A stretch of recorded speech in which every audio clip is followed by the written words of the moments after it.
Дали децата од битолското детско ликовно студио Свети Кирил и Методи, што го организира Мал битолски Монмартер, се злоупотребиле во политички цели при патување во Бугарија?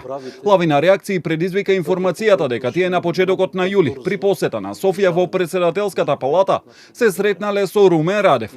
На објавеното видео се гледа и дел од обраќањето на бугарскиот председател, во кое тој помеѓу другото им вели дека политичарите треба да го следат нивниот пример. Силно вярвам, че примерът, който давате, ще бъде последван и от политиците от двете страни.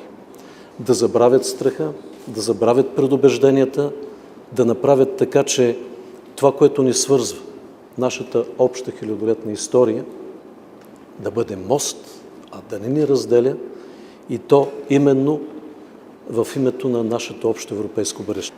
Првата детска амбасада Меѓаши се сомнева дека децата во случајот биле злоупотребени и бараат обвинителството да постапи. Има индиции да станува збор за инструментализирање за политички цели, за децата да послужат декор на политичките партии, на политичарите во Бугарија, и плюс да се направи еден, би рекол, пропаганден маркетинг на штета на децата. Децата се субјекти и тие треба пред да заминат во Бугарија да бидат прашани дали сакаат што таму ќе прават.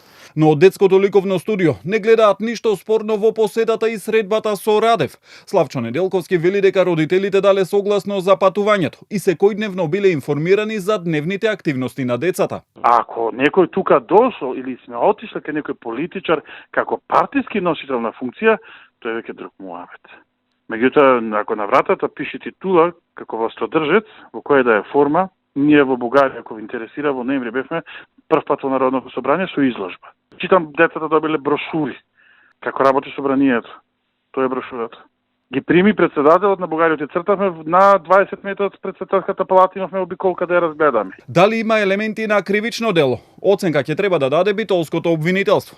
Министерот за внатрешни Оливер Спасовски вели дека по написите во медиумите дали известување и чекаат конкретни насоки. Во моментот, процесното действие кое што стоеше на располагање на секторот за внатрешни работи во Битола е да се поднесе известување до јавното обвинителство во однос на овој случај, и очекуваме да видиме дали јавното обвинителство ќе даде одредени наредби за прибирање на соодветна документација која што имаме. Апелирам не само за овој случај, за било кој друг случај кој што ги имаме, да се достават кривични пријави.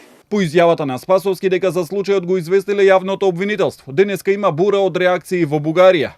Некои од политичарите, намерно или не, објавија и погрешни информации, дека ќе се бара одговорност од децата, иако во случајот доколку таква има, ќе се бара од организаторите.